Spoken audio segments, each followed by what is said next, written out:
Are you looking for a fun way to win up to 25 times your money this football and basketball season? Test your skills on Prize Picks, the most exciting way to play daily fantasy sports. Just select two or more players, pick more or less on their projections for a wide variety of stats, and place your entry. It's as easy as that. If you have the skills, you can turn $10 into $250 with just a few taps. Easy gameplay, quick withdrawals, and injury insurance on your picks are what makes Prize Picks the #1 daily fantasy sports app. Ready to test your skills? Join the PrizePicks community of more than 7 million players who have already signed up.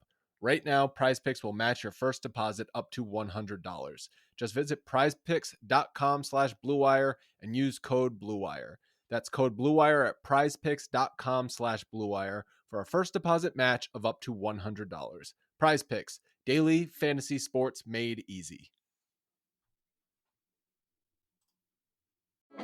Support for this podcast comes from Frito-Lay and the 2023 Snack Bracket Championship. The Frito-Lay Snack-It Challenge is underway, and fans are voting on their favorite snacks to crown champion. We're talking about prime-time matchups between the best 64 snacks in the land. Will Ruffles Ridges reign supreme? Can Doritos defend their dynasty? Or will Smart Food use their smarts for a surprise upset? Only you can decide. Get in on all the action for a chance to win up to $1,000 or a year's worth of snacks. Let your snacks be heard. Just go to fritolaysnacket.sbnation.com to vote and enter for a chance to win. No purchase necessary. Sweepstakes ends April 3rd, 2023. Void where prohibited. Year's worth of snacks awarded in the form of 52 coupons, each good for one bag of chips. See official rules at fritolaysnacket.sbnation.com. Hello, friends. Welcome to a special edition of Mavs Moneyball After Dark. This is Kirk Henderson and Josh Bowe coming to you on an off night here. It is Thursday night, December 15th, with some unfortunate news. You probably already know it, but we wanted to talk about it anyway.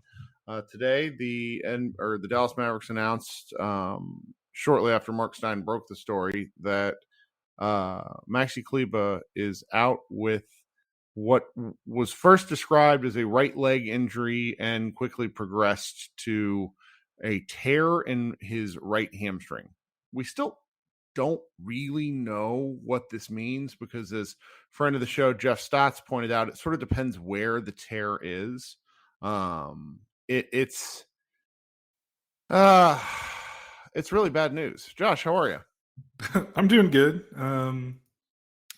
Yeah, it's been an interesting day online and the reactions to the Cleveland loss, and then the Maxi news kind of happened in the middle of all that, and it's been an interesting day.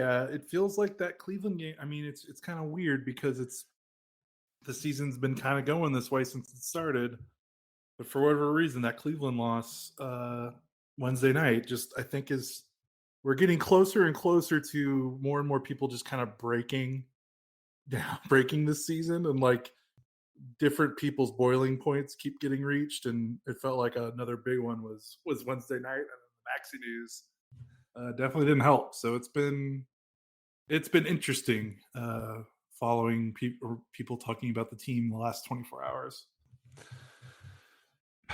Yeah, and so it's sort of two distinct things. Like, number one, I think Luka came into that Cleveland game like incredibly frustrated, and honestly didn't really seem to make a lot of sense. But it seemed that the Mavericks knew something was pretty wrong as of Tuesday. And he came into that game pretty salty. And it makes me wonder if just like they knew that this had happened and everybody on the team was sort of processing it, because it's all around very bad news. Because Maxi Kleber, the Mavs essentially have 8 playable guys as always. And while he was not a starter, he was the guy that was consistently featured in all of their highest performing lineups. He was the guy that they probably tried to keep around 25 minutes a game, playing him in key defensive stretches and occasionally with offensive stretches too, because as a catch and shoot guy, he's real good. And it's incredibly frustrating because he's out indefinitely, which realistically with the hamstring tear, I think we just have to assume he's out for the season. There's really no other way around that, because with something like this, you're basically playing wait and see with how it responds to treatment. And that's, understanding we don't really even know where it is. Yeah, it's very frustrating. Yeah. And I know we've all been through different phases of Maxi in terms of, I think we've always understood how important he is to this team. And I think that's been kind of our argument, is that it's not fair to Maxi how important he is to this team, considering, his background and his stature in the league. It feels crazy that a backup big man, is maybe the second most irreplaceable player on a team that went to the Western Conference Finals.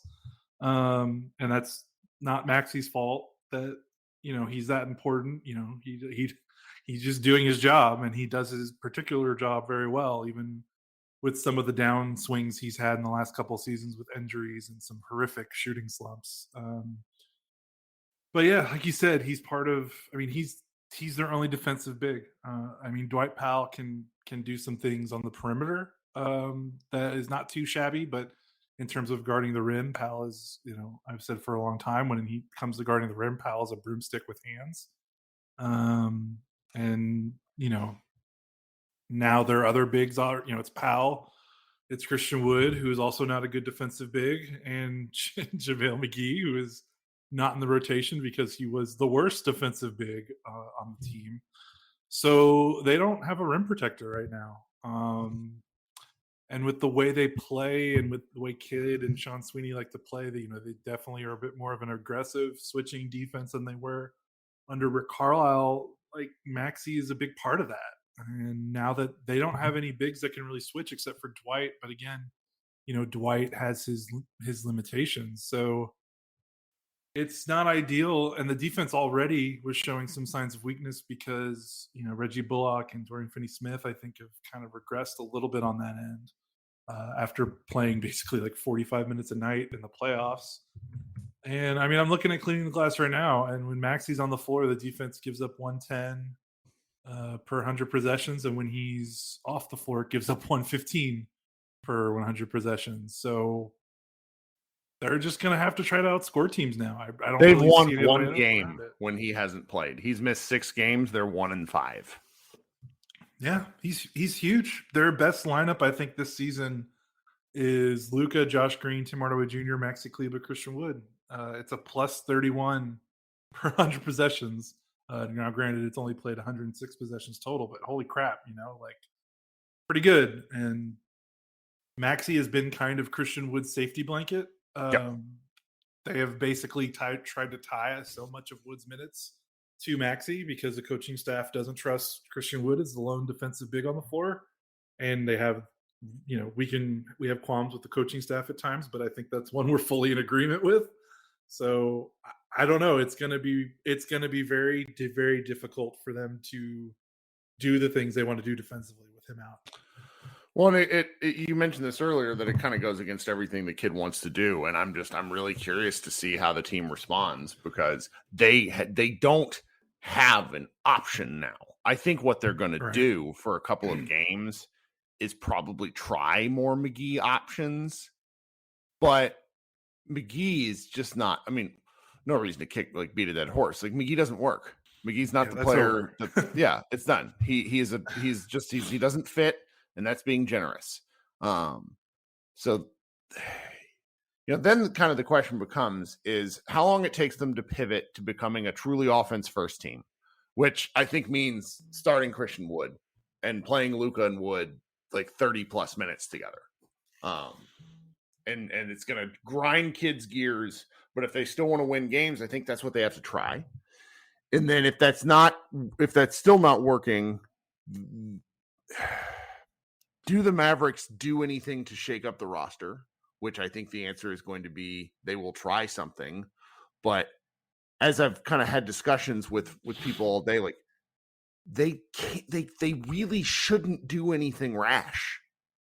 If they were to trade a pick, the earliest they could trade is a 2024 pick. That's conditional on not having to, trading this pick out from the Knicks. And honestly, with the way the team is right now, they should not give up the top 10 protection to the Knicks. No, they can't trade a pick till 2025, right? I think because they owe 2023 to the Knicks. And yeah, you can't sorry, go 2 that's years. what I meant. You I'm can't sorry, go you're 2 right. years in a row without Right. a first rounder. So yeah. Yeah, so it's like a 2025 pick doesn't get you anything, and even then it's kind of conditional because it's conditional on the pick that they owe the Knicks. Right. They can't if for whatever reason the bottom falls out and they don't convey their pick, they can't trade the 2025 pick because that pick is now that's when they're gonna trade. That pick belongs to the Knicks until they can, that pick has to convey until they can trade it, basically. Yeah. That they owe the Knicks. They can promise it, but I don't think legally they can make trades with that pick until they convey it. So unless they remove the protections on it. Right. And removing the protections would be lunacy because this team is on a knife's edge. Right. It's not that I think that they are going to like be outright terrible. You have Luka, but playing 500 basketball eventually, it's just going to eventually wear them out. That they just don't have the depth. Like I don't even see them playing 500 basketball really without Maxi.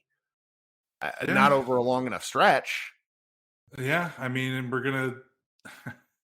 I don't know. I mean, it's just crazy that he's their only quality big man defender. So it's just really hard to look into the future, other than say their defense can be really bad. And but, then I guess my next question is,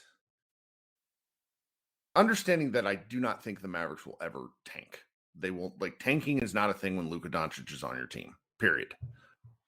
But do they start to try to acquire assets by, I don't know, soft tanking? Do they move Dorian? Like the simple fact is not moving Maxi Kleber when he had more value was a mistake. They signed him to an extension and now he might have essentially zero value because 30-plus-year-old backup bigs with hamstring issues do not they do not go away.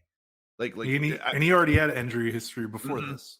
I mean, James Harden's a good example of this. Harden's not exactly, a prime worker, but like hamstring stuff once hamstring stuff happens, it's kind of a constant threat.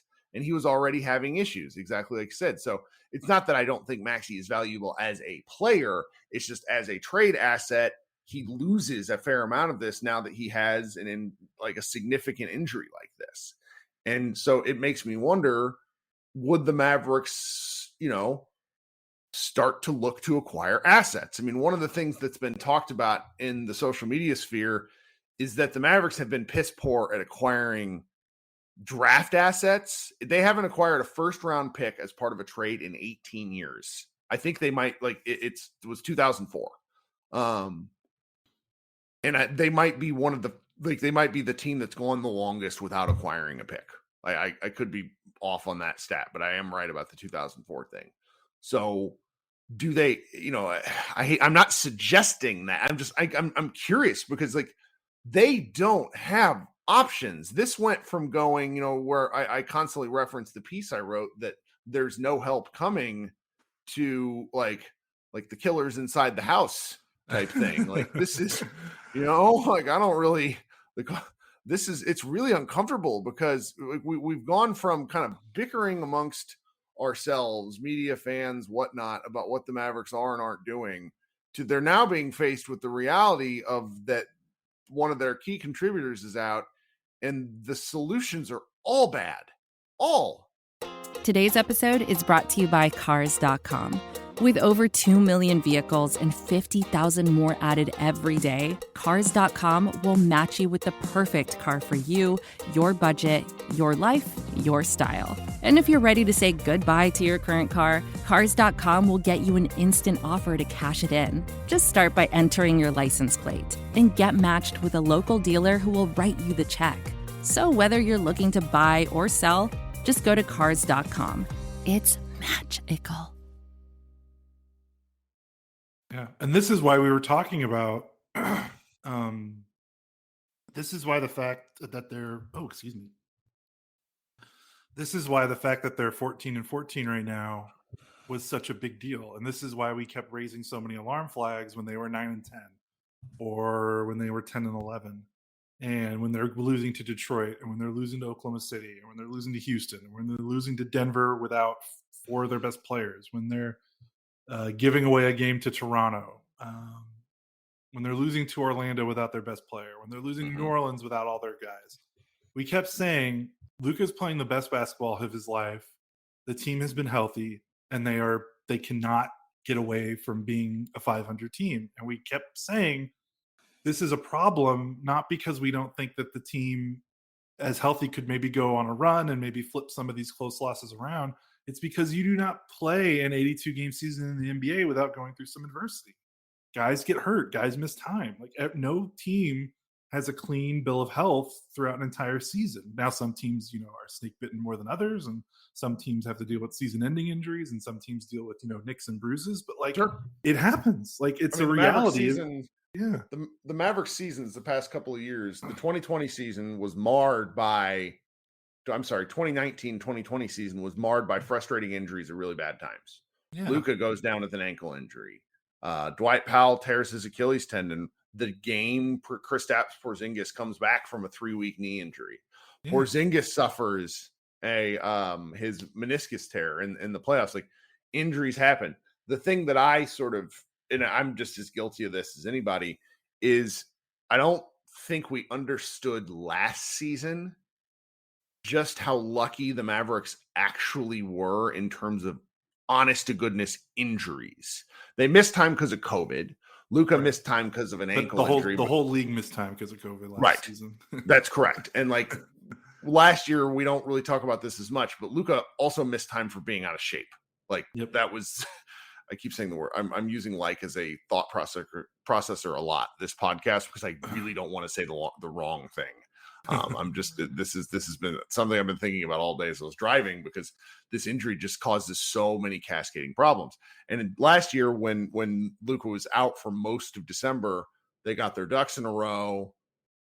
Tim Hardaway got hurt at the end of January, and the Mavericks did not deal with another season-defining injury for the rest of the year.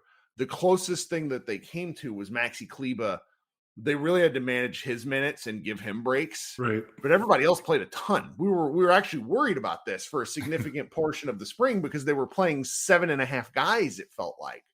And one of those was Jalen Brunson. And now that this team loses Maxi, they also don't have Brunson. So, and as we've talked about, everybody knows this. So I'm very curious to see what they do. The honest, then there's also sort of in the background hanging, we don't really know what's wrong with Josh Green's elbow. It's his shooting elbow. That's concerning. Yeah, I think he's been getting closer. Hope so. I mean, a sprained elbow sounds really weird for somebody that's also like learning a shooting stroke. I mean, that just sounds uncomfortable. I hope he's okay, is my point. Right. Yeah, and again, this is why we were. I mean, I don't know if we were screaming, but this is why we were harping. This team needs to be 18-12, or whatever their record should have been if they won the games that they should have. Because now it's okay, they have some cushion. If they go on a little bit of a losing streak while they figure this Maxi thing out, it doesn't kill them. Now, if they go on a losing streak, they could be 5 games under 500. And then you're starting to look at January at climbing out of a hole without reinforcements coming, and that's why you got to win the games you're supposed to win. Because now you're out of rope. This is. Well, I'm genuinely worried about them doing a short-term move to fix something that isn't really fixable. This team has fundamental problems. I'm just going to bring this up because it matters. We as media people had some serious arguments and debates with other media people during the off-season period. And one of them was with the Tickets, Jake Kemp, who today wrote a piece that was essentially saying, you all knew this was coming in the back of your heads, didn't you? And which, number one, no, because otherwise we wouldn't have spent all summer arguing about this. But it's kind of it sort of brought home the fact that a lot of people are coming around to our side of this really has such a limited margin for error. And that was before the Maxi thing was announced. Right. So I I'm just worried this is going to get real dark, and then I'm worried they're going to make a panic trade for who or what, I don't know. I mean, other teams are going to look. I earnestly expected at this point in the NBA season the tanking race to be much harder in terms of other teams like giving up. That really hasn't been the case. I mean, our guy CBA Mavs says name a player the Mavs could realistically trade for on the cheap to replace Maxi. I have no idea. Daniel Gafford is the first name that comes to mind, but I don't know if he's cheap. Like, but is he even a good defender? Like, right? Like, what holes? The Wizards have lost a million games in a row. Like, what are we talking about here? Like, that's a good point. Like, I don't even know if the problem is like Maxi. I'm not trying to say he's a unit, but like switchable 4-5s that can spot up, shoot, and play, really, really high level defense aren't on the trade block. Like Maxis aren't available to trade because that's like a good solid player that teams want to keep. It's why the Mavericks didn't move him. I just, and I said earlier, I think they should have sold high on him, and I still believe that, but I understand why they didn't. He was kind of a cog that they couldn't necessarily replace. And it's just this has me genuinely concerned for the remainder of the season. And I hope that they're able to patch something together. I would love for them to go kind of pure offense and just score a bunch of points, because Luka and Wood are NBA 2K spam pick and roll. They could each score 25 a game. And maybe it wouldn't be enough, but at least it would be entertaining, because that's like, go ahead. I was just going to say, it should be enough against like the bad to mediocre teams. Like you're probably not going to beat a Cleveland. You're probably not going to beat a Milwaukee or a Boston doing that, or, Memphis, or maybe even Phoenix, but you can beat San Antonio. You can beat maybe Chicago. Like, I don't, maybe they can beat those teams and that can keep them afloat. But it's a shame it's happening right now. Like Cleveland, like it happened right before this stretch with Cleveland, like, and now they're playing Portland, who is on fire. Now. Yeah. Then they go to Cleveland. Then they play 4 straight on the road, and they're awful on the road. Doesn't matter who they're playing. If they're on the road, it's going to be tough for them. So yeah, it's a bad stretch. I'll try to offer some light in the darkness. Luka and Wood on the floor together without Maxi.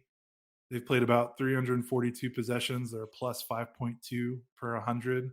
And Kirk, like you said, it's literally them out. Like they score 121 per 100 and give up 116. So the defense is awful, but they're just running teams off the floor with their offense. Give me 2001, 2002 Mavericks. Yeah, exactly. That might be what it has to. That's probably what it's going to have to be. I've been in the car all day. I've been thinking about this a lot, because it just. You've had a lot of time to stew with your thoughts. Yeah, because I was out in College Station today at the vet, and I was sitting there and I was arguing with people online, because I'm not people, but it's like I'm so sick of seeing the Mavericks are fine. Like I am sick of seeing that they're not fine. Then this happened, and it went from being they are not fine, as we can argue about it, to they are not fine literally, because they now miss a key rotation cog. I mean, this has just gone so sideways following a Western Conference Finals trip, and I'm really disappointed in it all. And it's coming out. Gotten hurt yet? It's coming out in our content too, because you and I've talked about this. There's not that much interesting to say, because on offense they don't do anything interesting. They used to do interesting stuff. Joe, who's written for our site 4 or 5 times, he writes for a number of SB Nation sites, had pitched me an idea, and then he pulled back because he was like, no, there's not enough tape. They don't do the interesting things that I saw Josh Green do a couple. They don't do any of that enough. And then on defense, they can't stop anybody. And it's very painful. And it's so disappointing, because I went on an SB Nation show today on the car on the way home, and I was like, any team that has Luka Doncic that is a grind to watch is punishable by the basketball gods. They've just got to figure something out. I hope that kid changes up how he approaches this and really says, let's go. Let's open it up. Let's get weird. You know, I've been thinking a lot. This is just due to the nature of my podcast listening. I've heard like 3 or 4 things about Mike Leach lately, and that's not a guy I've thought of in a while. But the swing your sword thing, get weird, Mavs. Do some fun stuff. Let's see something different. Maybe do they have the coaching staff to get weird? They have 35 coaches. Somebody has to be interesting. Someone. Yeah. What's really tough is it's just like the formula for them to win. Like they'd have to make an astronomical amount of threes or they don't win. I just looked up that was the case before. I know, but it's really the case now because now they don't have, Brunson's mid-range scoring that can kind of supplement them if the threes aren't falling. But yeah, I'm looking at their last 4 wins. So from the New York win to the Oklahoma City win, their last 4 wins. New York, they made 24 threes. Phoenix, they made 23s. Denver, they made 17. And Oklahoma City, they made 22. Making 23s or more, even in this era of high volume 3-point shooting, is like an elite number. And like it's just really tough because it's if they don't make their threes, they don't have a pivot point. They just don't have anyone that can dribble. And now they've lost one of their guys that can make threes. Well, here's a weird thought. This to me forces some Jaden Hardy stuff just because he's another guy who can do things off the dribble. They have to try more. Like I am done with this Frank Ntilikina experiment. You and I didn't talk last night. Frank Ntilikina is 5 of 24 this season. Enough. He's not an NBA player. No, I don't care. And Brad Townsend is like, well, he was a plus 10 in his minutes. And I'm like, he's not an NBA player. He also shoots the ball like he's a true gunner. Sometimes the shots he's taking, it's like, well, no wonder he doesn't make anything. Why is he taking that shot? Yeah, at least last season he kind of showed you some stuff. He even kind of showed you some stuff in the playoffs and in some limited minutes, but like that might have been an outlier or something like that. I don't know. But yeah, Frank's definitely not the answer. But they might. I almost wonder if Kid's going to lean more in because they need defense, right? So I think that's what he does. But then they're just not going to be able to score. And the defense that they need versus the defense that they will try are 2 very different things. They just don't have the personnel for it. Yeah. And they're going to get a defensive test on Friday, Portland. Right. Who's scoring like 1 million points per game right now. Well, let's leave it at that then, because you and I will be back tomorrow night to talk about that one. Thanks for hanging out with us. We don't need to be morbid, but it's just this was such a catastrophic kind of lost feeling. I didn't want to let it go. So this has been Kirk Henderson and Josh Bowe. We'll be back with you tomorrow night. Thank you for hanging out.